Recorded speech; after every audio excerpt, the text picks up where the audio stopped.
सो परमेश्वर को महानाम को धन्यवाद दिए एक्जाक्टली गोटे मास पर पुणी थे आपण सहित प्रातः मॉर्निंग प्रेयर ग्रुप रे आपण मान सहित सामिल होगा सुजोग देइचंती धन्यवाद दिए मधुस्मिता देवी को मध्य परिचालना कर वीरेंद्र भाई को विशेष धन्यवाद दिए मते पाखापाखि सप्ताह पूर्व से ही मते मेसेज कर दियंती से मोर डेट कन्फर्मेशन करंती धन्यवाद दिए विनय भाई को से केवल ये प्रोग्राम पाई नुहे से मोस्ट ऑफ द टाइम आमे कांटेक्ट रे थाउ आवश्यक पड़े फोन रे कथा भी हो जाओ नले आमे चैटिंग करू तेणु आपण समस्त धन्यवाद दूची कोर टीम को headed by Sanjay and Ashwini आज स्पेशल सॉन्ग मनोज भाई को धन्यवाद दूची आज वाक्य जीवा पूर्व साक्ष्य अच्छी आपण मान समय 5 मिनट समय नेबी तापर पुणी आमे वाक्य जीवा मते विनय भाई सकाळे काली मन पकई भाई साक्ष्य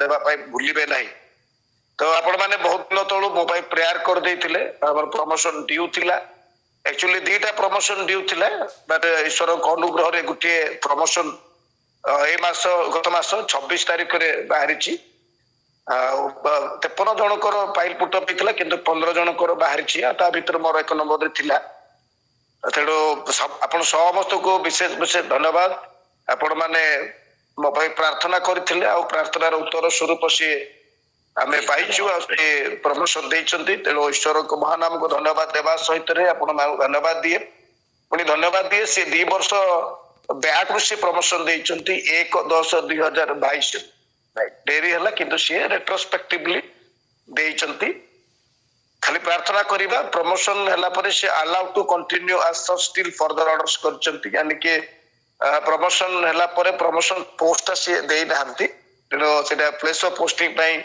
मध्य हमें प्रेयर करिबा आ सेकंड प्रमोशन जे ड्यू अछि ताको मध्य जेमिति यथा समय रे हबो तांको समय रे हबो सेत पई मध्य आपण माने प्रेयर कर देबे बोली मोर विशेष विशेष अनुरोध विशेष विशेष निवेदन तेणु पुणी थरे ईश्वर को महानाम को धन्यवाद देवा सहित रे आपण मानको मध्य विशेष धन्यवाद ज्ञापन करे आपण मानकर प्रार्थना हेतु यह संभव होई पारिछि धन्यवाद आसंत वर्तमान आजिर वाक्यांश को हमें जीवा वाक्य को जीवा पूर्व आसंतु गोटे मिनिट प्रार्थना करिबा धन्यवाद प्रशंसा गौरव संभ्रम महिमा पाइबा पई एकमात्र योग्य परमेश्वर तुम पवित्र नाम धन्यवाद एवं प्रशंसा करू प्रभु ये प्रातः काल रे तुमर प्रिय जन मानक संगरे तुमर प्रिय संतान संतति मानक संगरे डिजिटली कनेक्टेड हेबा पई सुजोग देइछ पुणी प्रभु तुमरी पवित्र वाक्य किछि अंश ध्यान करिबा पई मध्य सुजोग देइछ एति पई धन्यवाद दउछु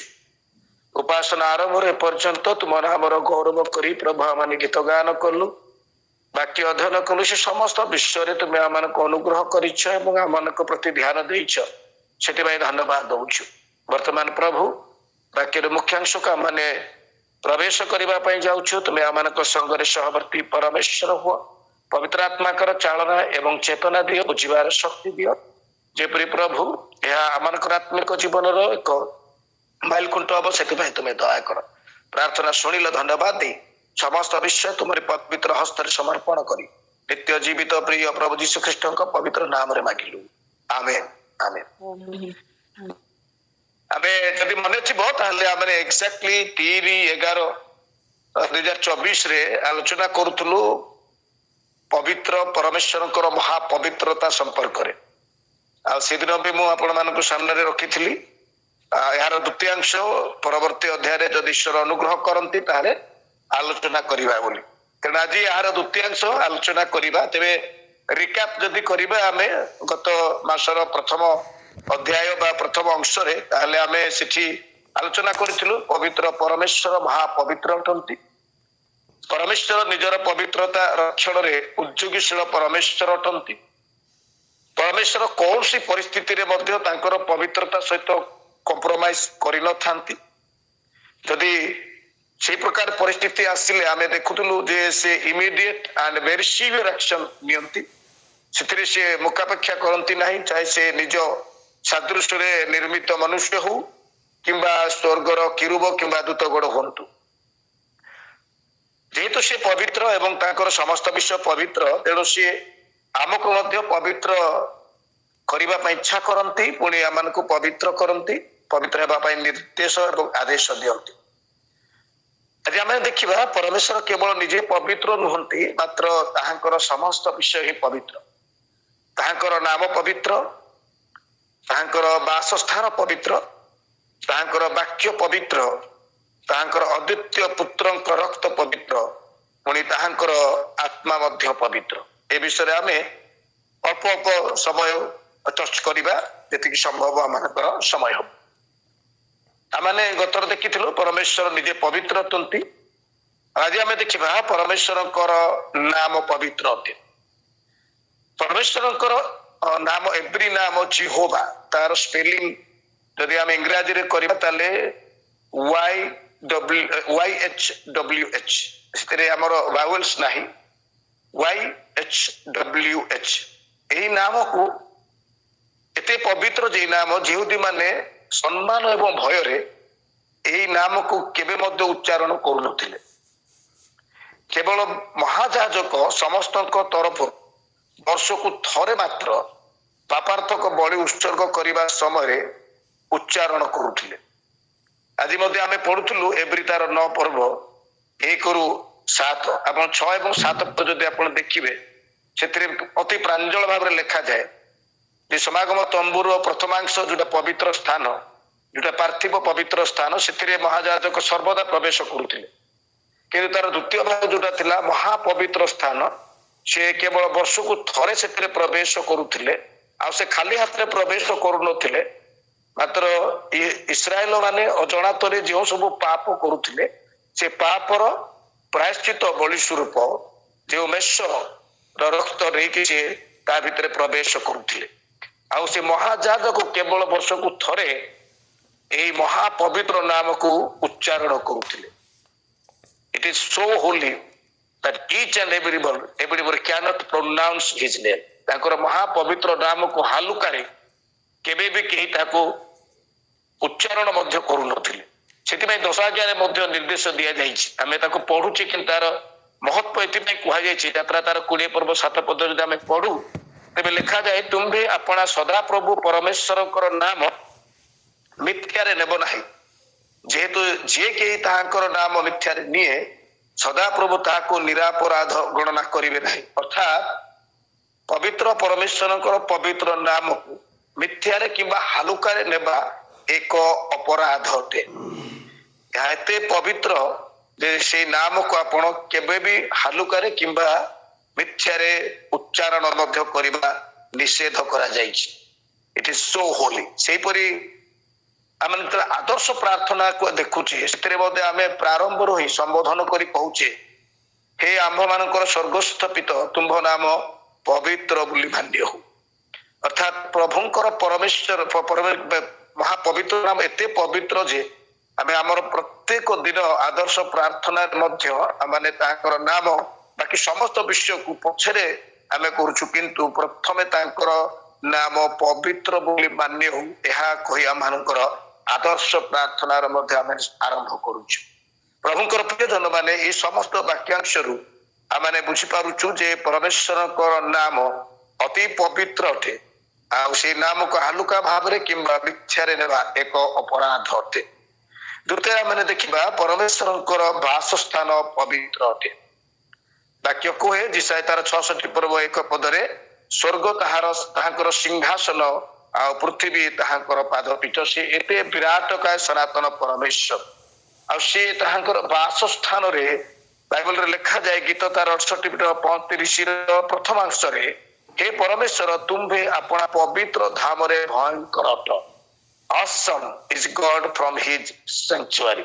ତାଙ୍କର ପବିତ୍ର, ତାଙ୍କର ବାସସ୍ଥାନ ଅର୍ଥାତ୍ ସ୍ୱର୍ଗ ମଧ୍ୟ ପବିତ୍ର ଅଟେ। ପବିତ୍ର ପରମେଶ୍ୱର ଯେଉଁ ସ୍ଥାନରେ ଉପସ୍ଥିତ ଥାନ୍ତି, ସେହି ସ୍ଥାନ ମଧ୍ୟ ପବିତ୍ର ହୋଇଯାଇଥାଏ। ଯେମିତି କି ଯେତେ ଅନ୍ଧାର ଥିଲେ ମଧ୍ୟ ଆଲୋକ ଯେତେବେଳେ ଛୋଟ ଆଲୋକଟେ ବି ଆସିଯାଏ, ସେହି ସ୍ଥାନ ଆଲୋକମୟ ହେଇଯାଏ। ଠିକ୍ ସେଇ ପ୍ରକାରେ ପବିତ୍ର ପରମେଶ୍ୱର ଯେଉଁ ସ୍ଥାନରେ ଉପସ୍ଥିତ ହୋଇଯାଆନ୍ତି, ସେହି ସ୍ଥାନ ଆପେ ଆପେ ପବିତ୍ର ହେଇଯାଏ। ଉଦାହରଣ ସ୍ୱରୂପ ଯଦି ଆମେ ଦେଖିବା, ଯାତ୍ରା ତାର 3 ପର୍ବ 5 ପଦରେ ଆମେ ଭଲ ଭାବରେ ଜାଣିଛୁ, ଜ୍ୱଳନ୍ତ ବୁଦାରେ ପରମେଶ୍ୱର ଯେତେବେଳେ ମୂଷାଙ୍କୁ ଦର୍ଶନ ଦେଲେ, ସେହି ସମୟରେ ମୂଷା ଆଗ୍ରହୀ ହୋଇ ଜିଜ୍ଞାସୁ ହୋଇ ସେଇ ଜ୍ୱଳନ୍ତ ବୁଦାର ନିକଟବର୍ତ୍ତୀ ହେବା ପାଇଁ ଚେଷ୍ଟା କରୁଥିଲେ। କିନ୍ତୁ ସେଇ ସମୟରେ ପରମେଶ୍ୱର ମୂଷାଙ୍କୁ କହନ୍ତି ତୁମ୍ଭେ ଏଇ ସ୍ଥାନର ପାଦୁକା କାଢ, କାରଣ ତୁମ୍ଭେ ଯେଉଁ ସ୍ଥାନରେ ଛିଡା ହୋଇଅଛ ତାହା ପବିତ୍ର ଭୂମି ଅଟେ। ଅର୍ଥାତ୍ ସେଇ ସ୍ଥାନରେ ପରମେଶ୍ୱର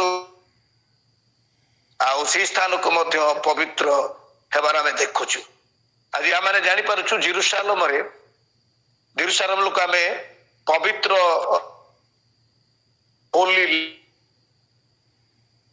ଆମମାନଙ୍କର ପ୍ରିୟ ପ୍ରଭୁ ଯୀଶୁଖ୍ରୀଷ୍ଟ ଜନ୍ମଗ୍ରହଣ କରିଥିଲେ ଏବଂ ସେଇ ସ୍ଥାନରେ ସେ ତାଙ୍କର ଜୀବନ ବିତେଇଥିଲେ, ସେଇ ସ୍ଥାନରେ ତାଙ୍କର ସେଇ ମିନିଷ୍ଟ୍ରି ୱାର୍କ କରିଥିଲେ, ସେବା କାର୍ଯ୍ୟ କରିଥିଲେ। ତେଣୁ ଜେରୁସାଲେମକୁ ଆମେ ପବିତ୍ର ନଗରୀ ବା ଦ ହୋଲି ଲ୍ୟାଣ୍ଡ ବୋଲି ଆମେ କହିଥାଉ। ଏଠୁ ଆମେ ବୁଝିପାରୁ ପ୍ରଭୁଙ୍କର ପ୍ରିୟଜନ ମାନେ ପରମେଶ୍ୱର ଯେଉଁ ସ୍ଥାନରେ ରୁହନ୍ତି ସେଇ ସ୍ଥାନ ପବିତ୍ର ଅଟେ। ଚାहे ସେ ସ୍ୱର୍ଗ ହଉ କିମ୍ବା ଏଇ ପୃଥିବୀର ଯେକୌଣସି ସ୍ଥାନ ହଉ, His presence makes the place holy because He himself is holy। ପରବର୍ତ୍ତୀ ଅଧ୍ୟାୟରେ ଆମେ ଦେଖିବା ପରମେଶ୍ୱରଙ୍କର ବାକ୍ୟ ପବିତ୍ର ଅଟେ। ଆମେ ଯୋହନଙ୍କ ଲିଖିତ ସୁସମାଚାର ଯଦି ପ୍ରଥମ ଅଧ୍ୟାୟ ଯଦି ଆମେ ପଢି ଚାଲିବା ତାହେଲେ ସେଥିରେ ଅତି ପ୍ରାଞ୍ଜଳ ଭାବରେ ଲେଖା ହେଇଛି ପରମେଶ୍ୱର ଏବଂ ବାକ୍ୟ ମଧ୍ୟରେ କି ପ୍ରକାର କନେକ୍ସନ ଅଛି। କେବଳ ମୁଁ ଗୋଟିଏ ପଦ ପଢିଦିଏ। ଯୋହନ ତାର 1 ପ୍ରକାର ଲେଖାଯାଏ, ଆଦ୍ୟରେ ବାକ୍ୟ ଥିଲେ, ବାକ୍ୟ ଈଶ୍ୱରଙ୍କ ସଙ୍ଗରେ ଥିଲେ, ସେଇ ବାକ୍ୟ ଈଶ୍ୱର ଥିଲେ।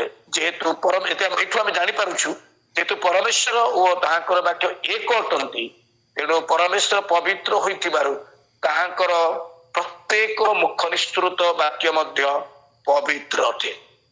ଆଉ ବାଇବଲରେ ଅନେକ ବିଷୟ ଲେଖାଯାଏ, ଅନେକ ଆପଣମାନେ ପଦପର୍ବ ପାଇଯିବେ ଯୋଉ ଜାଗାରେ ଏହି ବିଷୟରେ ଅତି ପ୍ରାଞ୍ଜଳ ଭାବରେ ଲେଖାଯାଏ। ମୁଁ ଅଳ୍ପ କେତେଟା ବାକ୍ୟାଂଶ ଆପଣମାନଙ୍କ ସମ୍ମୁଖରେ ରଖିବାକୁ ଚାହିଁବି, ଯାହା ପରବର୍ତ୍ତୀ ସମୟରେ ଆପଣଙ୍କ ରେଫରେନ୍ସ ପାଇଁ ଘରେ ପଢିକିରି ଆପଣ ଆହୁରି ଗଭୀର ଭାବ ବୁଝିପାରିବେ।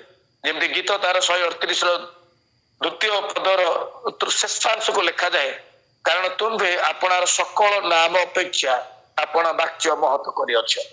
ପରମେଶ୍ୱରଙ୍କ ମୁଖ ନିଃସୃତ ପବିତ୍ର ବାକ୍ୟ ଏତେ ମହତ୍ ଯେ ସେ ତାଙ୍କର ସମସ୍ତ ନାମ ଅପେକ୍ଷା, ଆମେ ପରମେଶ୍ୱରଙ୍କ ବିଭିନ୍ନ ନାମରେ ଆମେ ସମ୍ବୋଧନ କରିଥାଉ ତାଙ୍କର କାର୍ଯ୍ୟ ଏବଂ ତାଙ୍କର ଗୁଣ ଅନୁସାରେ। ଆଉ ଏଇଠି ଲେଖାଯାଏ ସେ ସମସ୍ତ ନାମ ଅପେକ୍ଷା ସେ ତାହାଙ୍କର ବାକ୍ୟକୁ ମହତ କରିଅଛନ୍ତି।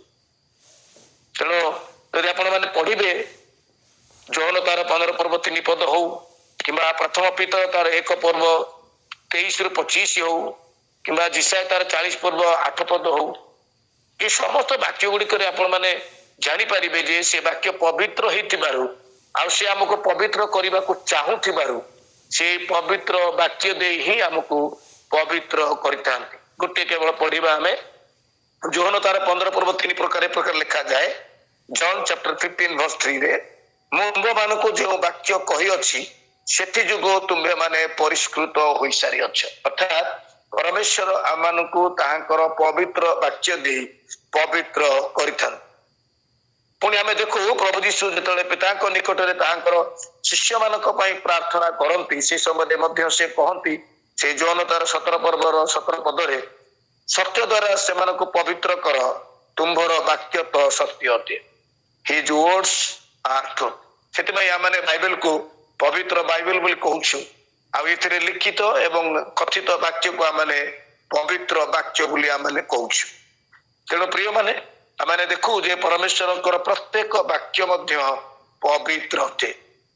ଆଜି ସେଇ ବାକ୍ୟ ଆମେ ପଢିବା ପାଇଁ, ପୁଣି ସେ ବାକ୍ୟ ଆମେ କହିବା ପାଇଁ, ସେ ବାକ୍ୟ ଶୁଣିବା ପାଇଁ, ସେ ପବିତ୍ର ବାକ୍ୟ ଶୁଣିବା ପାଇଁ ଆମେ ସୁଯୋଗ ପାଉଛୁ। ଆଉ ଏହା ମାଧ୍ୟମରେ ଆମେ ନିଜକୁ ପବିତ୍ରକୃତ କରିବାର ଏକ ସୁଯୋଗ ପାଇପାରୁଛୁ।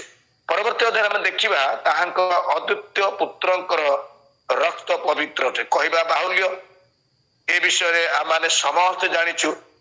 ଆମମାନଙ୍କର ପାପର ପ୍ରାୟଶ୍ଚିତ ସ୍ୱରୂପ ସେ ଯୋଉ ବଳି ଉତ୍ସର୍ଗ କଲେ, ଆଉ ସେଥିରେ ସେ ତାଙ୍କର ପବିତ୍ର ରକ୍ତ ନିଗାଡି ଦେଲେ। ଯଦି ତାହାଙ୍କର ପବିତ୍ର ରକ୍ତ ଯଦି ପବିତ୍ର ହୋଇନଥାନ୍ତା ତାହେଲେ ସେ ଆମକୁ ପାପରୁ ସବୁଦିନ ପାଇଁ ମୋଚନ କରିନଥାନ୍ତେ। ସେଥିପାଇଁ ଲେଖାଯାଏ ପ୍ରଥମ କରିନ୍ଥୀୟ ତାର 6 ପର୍ବ 20 ପଦରେ, ଆଉ ତୁମ୍ଭେ ମାନେ ନିଜେ ନିଜର ନୁହଁ, କାରଣ ତୁମ୍ଭେ ମାନେ ବିଶେଷ ମୂଲ୍ୟରେ କିଣା ଯାଇଅଛେ। ଆଉ ସେ ବିଶେଷ ମୂଲ୍ୟ ଏମାନଙ୍କ ପାଇଁ ସେ ଯାହା ଦେଲେ ତାହା ହଉଛି ତାହାଙ୍କର ପବିତ୍ର ରକ୍ତ। ଆପଣ ଅନେକ ବାକ୍ୟାଂଶ ପାଇପାରିବେ, ଯେମିତିକି ଆପଣ ଏବ୍ରୀ ତାର 13 ପର୍ବ 12 ପଦ ପଢନ୍ତୁ, କିମ୍ବା ମାଥ୍ୟୁ ତାର 26 ପର୍ବ 28 ପଦ ପଢନ୍ତୁ, କିମ୍ବା ରୋମୀ ତାର 3 ପର୍ବ 25 ପଦ ପଢନ୍ତୁ, କିମ୍ବା କଲସ୍ୟ ତାର 1 ପର୍ବ 20 ପଦ ପଢନ୍ତୁ। ବହୁତ ଆପଣ ବାକ୍ୟ ପାଇଯିବେ। ଗୋଟିଏ ଗୋଟିଏ ବର୍ଣ୍ଣନା କରିବା ପାଇଁ ସମୟ ନାହିଁ। ଆପଣ ମାନେ ବିଜ୍ଞ ବ୍ୟକ୍ତି ଅଟନ୍ତି ଏବଂ ପ୍ରତିଦିନ ବାଇବେଲ ପଢୁଥିବା ତାଙ୍କର ପ୍ରିୟ ଶିଷ୍ୟ ଶିଷ୍ୟା ଅଟନ୍ତି, ତେଣୁ ଆପଣ ମାନେ ନିଶ୍ଚିତ ଏ ସମସ୍ତ ବିଷୟରେ ଜ୍ଞାତ ଅଛନ୍ତି। ମୁଁ କେବଳ ରିକ୍ୟାପ୍ କରିଦିଏ ବା କିଛି ଆପଣ ମାନଙ୍କୁ ସ୍ମୃତି ଆଣିବା ପାଇଁ ଚାହେଁ ଯେ ଏହି ସମସ୍ତ ବିଷୟ ଦେଇ ସିଏ ଆମେ ଜାଣିବା ଆବଶ୍ୟକ ଯେ ପବିତ୍ର ରକ୍ତ ଦେଇ ଆମମାନଙ୍କୁ କ୍ରୟ କରାଯାଇଛି। ସେଥିପାଇଁ ଲେଖାଯାଏ ଏବ୍ରୀ ତାର 13 ପୂର୍ବ 12 ପଦରେ, ଏଥି ସକାଶେ ଯୀଶୁ ମଧ୍ୟ ଆପଣା ରକ୍ତ ଦ୍ୱାରା ଯେପରି ଲୋକଙ୍କୁ ପବିତ୍ର କରନ୍ତି, ଏଥିପାଇଁ ନଗର ଦ୍ୱାରର ବାହାରେ ମୃତ୍ୟୁ ଭୋଗ କଲେ। ଆମମାନଙ୍କୁ ପବିତ୍ର କରିବା ନିମନ୍ତେ ତାହାଙ୍କର ସେ ପବିତ୍ର ରକ୍ତ ନିଗାଡି ଦେଲେ। ଏହି କାର୍ଯ୍ୟ କରିବା ଦ୍ୱାରା ହେଲା କଣ? ଆମମାନେ ଆଦି ପୁସ୍ତକ 3 ପର୍ବରେ ଯୋଉ ବିଚ୍ଛେଦ ହେଇଥିଲା ଆମମାନଙ୍କ ମଧ୍ୟରେ ଏବଂ ପରମେଶ୍ୱରଙ୍କ ମଧ୍ୟରେ ଆମମାନଙ୍କର ପାପ ହେତୁ, ସେଇ ପାପ ହେତୁ ଆମେ ଯୋଉ ବିଚ୍ଛେଦ ହେଇଥିଲୁ ତାହା ପୁନର୍ମିଳନ ହେଲା। କଲସ୍ୟ ତାର 1 ପର୍ବ 20 ପଦରେ ଲେଖାଯାଏ, ପୁଣି ତାହାଙ୍କ କ୍ରୁଶର ରକ୍ତରେ ସେ ଶାନ୍ତି ସ୍ଥାପନ କରି ତାହାଙ୍କ ଦ୍ୱାରା ଆପଣା ସହିତ ସମସ୍ତର ମିଳନ କରନ୍ତି। ହଁ, ତାହାଙ୍କ ଦ୍ୱାରା ପୃଥିବୀ ବା ସ୍ୱର୍ଗରେ ସ୍ଥିତ ସମସ୍ତ ବିଷୟରେ ମିଳନ କରନ୍ତି ସେଇ ପବିତ୍ର ରକ୍ତ ଦ୍ୱାରା। ସେଥିପାଇଁ ତାହାଙ୍କର ମୃତ୍ୟୁ ସମୟରେ ଆମେ ଜାଣୁ ମନ୍ଦିରର ବିଚ୍ଛେଦ ପ୍ରାସ୍ତିର ଯୋଉ ଥିଲା ଆମମାନଙ୍କର ଯୋଉ ପରଦା ଥିଲା, ତାହା ଆପଣଙ୍କର 2 ଫାଳ ହେବା ଦ୍ୱାରା ଆପଣଙ୍କର ପବିତ୍ର ସ୍ଥାନ ଏବଂ ମହାପବିତ୍ର ସ୍ଥାନ ମଧ୍ୟରେ ଯୋଉ ଗ୍ୟାପ୍ ଥିଲା ତାହା ପୁଣି ଥରେ କନେକ୍ଟେଡ ହେଲା ବା ପୁନର୍ମିଳିତ ହେଲା। ଏଠି ମଧ୍ୟ ଆମେ ଜାଣୁ ତାଙ୍କର ପବିତ୍ର ରକ୍ତ ଦ୍ୱାରା ସେ ଆମମାନଙ୍କୁ ପିତାଙ୍କ ସହିତ ପୁନର୍ମିଳିତ କରିଛନ୍ତି, କାରଣ ତାଙ୍କ ରକ୍ତ ଦ୍ୱାରା ସେ ଆମମାନଙ୍କୁ ପବିତ୍ରକୃତ କରିଛନ୍ତି।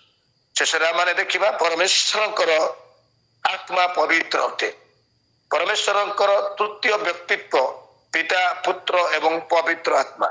କହିବା ବାହୁଲ୍ୟ ଯେ ପରମେଶ୍ୱରଙ୍କର ଆତ୍ମା ପବିତ୍ର ହୋଇଥିବାରୁ ଆମେ ତାହାକୁ ପବିତ୍ର ଆତ୍ମା ବୋଲି କହିଥାଉ। ବାକ୍ୟ କୁହେ ତିତସ ତାର 3 ପର୍ବ 5 ପଦରେ, ପରମେଶ୍ୱର ଆମକୁ ପବିତ୍ର ଆତ୍ମାଙ୍କ ଦ୍ୱାରା ନୂତନୀକରଣ କରି ପବିତ୍ର କରନ୍ତି। ସେ ତାଙ୍କର ବାକ୍ୟ ଦ୍ୱାରା ଆମକୁ ପବିତ୍ର କରନ୍ତି। ସେ ତାହାଙ୍କର ପୁତ୍ରଙ୍କର ପବିତ୍ର ରକ୍ତ ଦ୍ୱାରା ଆମମାନଙ୍କୁ ପବିତ୍ର କରନ୍ତି। ମଧ୍ୟ ସେ ପବିତ୍ର ଆତ୍ମାଙ୍କ ଦ୍ୱାରା ଆମମାନଙ୍କୁ ପବିତ୍ର କରନ୍ତି। ପ୍ରିୟରେ ପ୍ରଭୁଙ୍କର ପ୍ରିୟଜନ ମାନେ, ଆମମାନେ ଯାହା ଆମେ ଯାହା ବି ହେଇଥାଉ, ଆପଣ ଛୋଟ ହେଇପାରନ୍ତି, ଆପଣ ବଡ ହେଇପାରନ୍ତି, ଆପଣ ଜ୍ଞାନୀ ହେଇପାରନ୍ତି, ଆପଣ ହୁଏତ ଅଜ୍ଞାନୀ ହେଇପାରନ୍ତି, ଆପଣ ପାଳକ ପ୍ରଚାରକ ବା ମିଶନାରୀ ହେଇପାରନ୍ତି, ଆପଣ ଥିଓଲୋଜିରେ ହୁଏତ 5ଟା PhD ବି କରିପାରିବେ। ଆପଣ ଯାହା ବି ହେଇଥାନ୍ତୁ ନା କାହିଁକି, ଏ ସମସ୍ତ ବିଷୟରେ ଏହା ପ୍ରତୀୟମାନ ହୁଏ ଯେ ଆମେ ନିଜର ଯୋଗ୍ୟତାରେ କେବେ ମଧ୍ୟ ପବିତ୍ର ହୋଇପାରିବା ନାହିଁ, କିମ୍ବା ନିଜର ଯୋଗ୍ୟତାରେ କେବେ ମଧ୍ୟ ସ୍ୱର୍ଗ ରାଜ୍ୟରେ ପ୍ରବେଶ କରିପାରିବା ନାହିଁ। କାରଣ ଆମର ଆଦି ପିତାମାତା ଯୋଉ ପାପ କଲେ ସେ DNA ଆମ ପର୍ଯ୍ୟନ୍ତ ତାହା କଣ୍ଟିନ୍ୟୁ କରୁଛି। ପୁଣି ତା ଉପରେ ମଧ୍ୟ ଆମେ ଆମ ତରଫରୁ କରୁଥିବା ପାପ ହେତୁ ଆମେ ପାପୀ ଅଟୁ, ଆମେ ଅପବିତ୍ର ଅଟୁ। ଭକ୍ତ ଦାଉଦ ଗୀତ ତାର 51ର 5 ପଦରେ ସେଥିପାଇଁ ଲେଖନ୍ତି, ଦେଖ ଅପରାଧରେ ମୁଁ ନିର୍ମିତ ହେଲି ଓ ପାପରେ ମୋ ମାତା ମତେ ଗର୍ଭ ଧାରଣ କଲା। ଆପଣ ପାପ କରିନ, ଗୋଟେ ଶିଶୁ ଯେତେବେଳେ ଗର୍ଭରେ ସ୍ଥାନ ପାଉଛି ସିଏ ନିଜେ ପାପ କରିନାହିଁ, କିନ୍ତୁ ଆମମାନଙ୍କର ଆଦି ପିତା ମାତା ପାପ କରିଥିବା ହେତୁ ସେଇ ପାପ ଯୋଉ କଣ୍ଟିନ୍ୟୁ କରୁଛି, ସେଇ ପାପ ହେତୁ ଭକ୍ତ ଦାଉଦ କହନ୍ତି ଯେ ସେ ପାପରେ ହିଁ ମାତାଙ୍କ ଗର୍ଭ ଧାରଣ କରାଗଲେ। ପୁଣି ଆମେ ଯେତେବେଳେ ଏଇ ଜଗତରେ ଜୀବନ ଯାପନ କରୁଛୁ, ଅଜ୍ଞାତରେ ହଉ କିମ୍ବା ଅଜଣାତରେ ହଉ, ଆମମାନଙ୍କର କାୟ ମନ ବାକ୍ୟରେ ଆମେ ନିଶ୍ଚିନ୍ତ ଭାବରେ କୋଠି ନା କୋଠି ପାପ କରୁଛୁ। ତେଣୁ ଆମେ ଯଦି ସମସ୍ତ ବିଷୟ ରଖି ମଧ୍ୟ ଗୋଟିଏ ବିଷୟରେ ପାପ କରୁଛୁ, ତାହେଲେ ଆମେ ପାପୀ ଅଟୁ, ଆମେ ଅପବିତ୍ର ଅଟୁ। ତ ଆମେ ନିଜେ ନିଜେ କ୍ୱାଲିଫାଇ କରିପାରିବା ନାହିଁ ଆମମାନଙ୍କର ପାପର 100% ମୁକ୍ତି ପାଇବା ପାଇଁ, unless and until we get the grace। Romi ତାର 3 ପର୍ବ 23-24 ସେଥିପାଇଁ ଲେଖାଯାଏ, ସମସ୍ତେ ତ ପାପ କରିଅଛନ୍ତି, ପୁଣି ଈଶ୍ୱରଙ୍କ ଗୌରବ ରହିତ ହୋଇଅଛନ୍ତି। ପୁଣି ସେମାନେ ବିନା ମୂଲ୍ୟରେ ତାହାଙ୍କ ଅନୁଗ୍ରହରେ ଖ୍ରୀଷ୍ଟ ଯୀଶୁଙ୍କ ଠାରେ ଯୋଉ ମୁକ୍ତି ଅଛି ତଦ୍ୱାରା ଧାର୍ମିକ ଗଣିତ ହୁଅନ୍ତି। ଇଂରାଜୀରେ ଲେଖାଯାଏ, for all have sinned and fall short of the glory of God. ଆମେ ଯେତେ ଯାହା କଲେ ମଧ୍ୟ we have some shortage.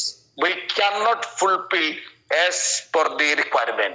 ଆବଶ୍ୟକ ଅନୁସାରେ ଆମମାନଙ୍କର ପବିତ୍ରତା ହଉ କିମ୍ବା ଆମମାନଙ୍କ ଧାର୍ମିକତା ହଉ ଆମମାନେ କେବେ ମଧ୍ୟ ତାକୁ ଫୁଲଫିଲ କରିପାରିବା ନାହିଁ. We have some shortage. ଆଉ ସେଇ shortage କେବଳ ତାହାଙ୍କର ଅନୁଗ୍ରହ ଦ୍ୱାରା ହିଁ କମ୍ପ୍ଲିଟ ହେଇପାରିବ. Each and every one of us need the grace of God. The grace is a gift. जो ग्रेस अच्छी तांकर सेटा हम पाए गिफ्ट अटे. जदि भी तांकर selection process is very strict, but his forgiveness is very gracious. तांकर सिलेक्शन प्रोसेस स्वर्ग रे प्रवेश करिबा पई सिलेक्शन प्रोसेस ता स्ट्रिक्ट हेले मध्य तांकर अनुग्रह प्राचुर्य अटे. Whether we are struggling believers or we are strong believers, our forgiveness is just a prayer away. आमे हो तो बहुत पुराना अति दृढ़ विश्वास ही पारू किंबा माने हो तो दुर्दुल्यमान अवस्था थिबा विश्वास ही पारू, किंतु आम मानकर क्षमा गोटे प्रार्थनार दूर रे मात्र. तेणु एवरी तार 10 पर्व 19 रु 22 जदि आपण माने पढिबे सेतरे लिखा जाय कि आम माने निजर योग्यतारे किंबा निजर उत्तमतारे धार्मिकतारे ताहाकर निकटवर्ती हेई परिबा नाही, किंतु गोटे विषय दे आम माने ताहाकर निकटवर्ती हेई परिबा. मु पढि देबा पई पसंद करिबी. एवरी तार 10 पर्व 19 रु 22 ए प्रकार लिखा जाए, अतएव हे भाई माने यीशु विच्छेद वस्त्र अर्थात अपना शरीर द्वारा जो नूतन और जीवनदायक पथ आंभ मानक निमंते प्रस्तुत करियछंती, सेही पथरे यीशुक रक्त द्वारा महापवित्र स्थान रे प्रवेश करिबा निमंते आंभ मानकर साहस थिबारु पुणी ईश्वर को गृह उपरे नियुक्त आंभ मानकर जने महान जाचक थिबारु आस आंभे माने हृदय प्रक्षालन द्वारा कलुषित विवेकरु शुचिकृत और निर्मल जल रे धौत शरीर हुई सरल हृदय सह पूर्ण विश्वास रे ईश्वर निकटवर्ती हो. प्रिय भाई एवं भौणी माने एठी आमने पढ़िलु जे 19 पदर लिखा जाए, विच्छेद वस्त्र जे प्रकार पवित्र एवं महापवित्र स्थान को एक करबा निमंते दुई भाग होइथिला, सेही प्रकार आमको एवं परमेश्वर को निकट को बाट बाहर करबा पई प्रभु यीशु ख्रीष्टकर शरीर मध्य क्षत विक्षत होइथिला. आउ सेही रक्त हेतु से पवित्र रक्त हेतु आमने निकटवर्ती हेबा निमंते साहसिक होई पारुछु. नहले आमानकर ना साहस अछि, ना आमानकर पवित्रता अछि, ना आमानकर धार्मिकता अछि, ना आमानकर कौन उत्तमता अछि जे आमरे महापवित्र परमेश्वरकर महापवित्र स्थान रे प्रवेश करी ताहाकर दर्शन करि पाए. केवल आमानक पई परमेश्वर एते सुंदर व्यवस्था कले ताहाकर प्रिय पुत्र प्रभु यीशु ख्रीष्टक माध्यम रे आउ जहाँ को माध्यम रे आज आमरे ताहाकर निकट 22 पदर लिखा जाए, आमाने हृदय प्रक्षालन द्वारा एवं आमान को शुचिकृत और निर्मल जल रे धौत शरीर हुई सरल हृदय रे पुणी परमेश्वर निकटवर्ती हेबा पई आमको निजको प्रस्तुत करिवार आवश्यकता रही. आमाने जदि एई संसार मध्ये किसी के जदि महान बा गोटे बड़ लोक सहित साक्षात करिबा गोटे दिन धार्य हुए ताले आमे निजको बहुत दिन आगरु प्रस्तुत करिथाउ. आमे कोन पिंधिबा, आमे की प्रकार ड्रेस अप हेबा, आमे की प्रकार लुक रे जिबा, आमे कोन सांगरे नै कि जिबा. तेलो जदि आमानकर राजा मानकर राजा प्रभु मानकर प्रभु ताहाको निकट रे जदि हमको निजको उपस्थित हेबार अछि ताहले आमाने निश्चित भाव रे हमको ए 22 पदर लेखा हैला परे हमको शारीरिक मानसिक पुणी आत्मिक भाव रे प्रस्तुत होई ताहाकर निकटवर्ती हेबार आवश्यकता रही. कारण पूर्व काल रे मध्य महाजाजक जेते बेले लोकमानक निमंते ताहाको निकट को आस्तले से खाली हाथ रे आसी नथिले. आमे 7 पदर आमे पढुथिलु एवरी तार 9 पर्व 7 पदरे, किंतु द्वितीय भाग रे केवल महाजाजक वर्ष को थरे प्रवेश करती आ से आपणार ओ लोक मानकर अज्ञानकृत पाप निमंते उत्सर्ग करने को रक्त न नहीं प्रवेश करती नहीं. अर्थात से खाली हाथ रे ସେଥିରେ ପ୍ରବେଶ କରୁନଥିଲେ। ଆଜି ସେ ରକ୍ତ ନେଇ ଆମକୁ ପ୍ରବେଶ କରିବାର ଆବଶ୍ୟକତା ନାହିଁ, କାରଣ ଆମମାନଙ୍କ ନିମନ୍ତେ ଏକାଥରକେ ପ୍ରଭୁ ଯୀଶୁ ଖ୍ରୀଷ୍ଟ ସେଇ ନିଜର ପବିତ୍ର ରକ୍ତ ନିଗାଡ଼ି ଦେଇଥିବାରୁ ଆମମାନଙ୍କ ପାଇଁ ଆଉ ରକ୍ତର ଆବଶ୍ୟକତା ନାହିଁ। କିନ୍ତୁ ଏଭଳି ତାର 10 ପର୍ବ 22 ପଦରେ ଲେଖା ହେଲା ପରି ଆମମାନଙ୍କୁ ତାହାଙ୍କ ନିକଟରେ ଉପସ୍ଥିତ କରାଇବା ନିମନ୍ତେ ଯୋଉ ପ୍ରକାର ଯୋଗ୍ୟତା ଆବଶ୍ୟକ ସେ ପ୍ରକାର ଆମକୁ ପ୍ରସ୍ତୁତ କରିବାକୁ ଆବଶ୍ୟକତା ରହିଛି।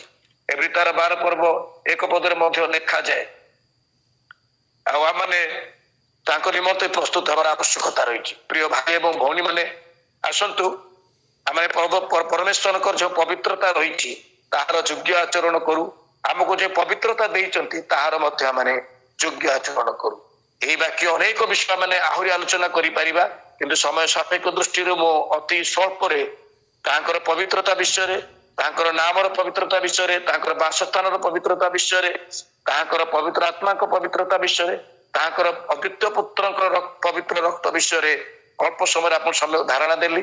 ଆପଣମାନେ ଏ ବିଷୟରେ ଅଧିକ ଜାଣିବା ପାଇଁ ଚାହିଁଲେ ଆପଣମାନେ ନିଜେ ଏହାକୁ ନିଶ୍ଚିତ ଭାବରେ ଆସନ୍ତା ଦିନମାନଙ୍କରେ ପବିତ୍ର ଆତ୍ମାଙ୍କର ଅବଗାହନରେ ଅଧିକ ବିଷୟ ବୁଝିବା ପାଇଁ ଚେଷ୍ଟା କରିବେ। ଏ ଅଳ୍ପ ଶିକ୍ଷାରେ ପରମେଶ୍ୱର ବୁଝିବାର ଶକ୍ତି ଦେଇ ଆମମାନଙ୍କୁ ଆଶୀର୍ବାଦ କରନ୍ତୁ। ଆମେନ। ସମସ୍ତଙ୍କୁ ନମସ୍କାର, ସମସ୍ତଙ୍କୁ ପ୍ରେଜ୍ ଦି ଲର୍ଡ। ପୁଣି ସମସ୍ତଙ୍କୁ ପୁନର୍ବାର ମୋର ଆନ୍ତରିକ ଧନ୍ୟବାଦ ଆପଣମାନେ ମୋ ପାଇଁ ପ୍ରାର୍ଥନା କରିଥିବାରୁ, ଏବଂ ଆସନ୍ତା ଦିନ ମାନଙ୍କରେ ମଧ୍ୟ ପ୍ରାର୍ଥନା କରି ପ୍ଲେସ୍ ଅଫ୍ ପୋଷ୍ଟିଂ ପୁଣି ଦ୍ୱିତୀୟ ପ୍ରମୋଶନ ଯେପରି ହବ, ପୁଣି ଈଶ୍ୱରଙ୍କ କାର୍ଯ୍ୟ ନିମନ୍ତେ ମାନେ ଅଧିକ ବ୍ୟବହାର ହେବ, ସେଥିପାଇଁ ତୁମେ ଅନୁଗ୍ରହ ଯେପରି ପାଇବା ସେଥିପାଇଁ ପ୍ରାର୍ଥନାରେ ଜାରି ରଖିବେ। ଧନ୍ୟବାଦ ସମସ୍ତଙ୍କୁ ପ୍ରେଜ୍ ଦି ଲର୍ଡ।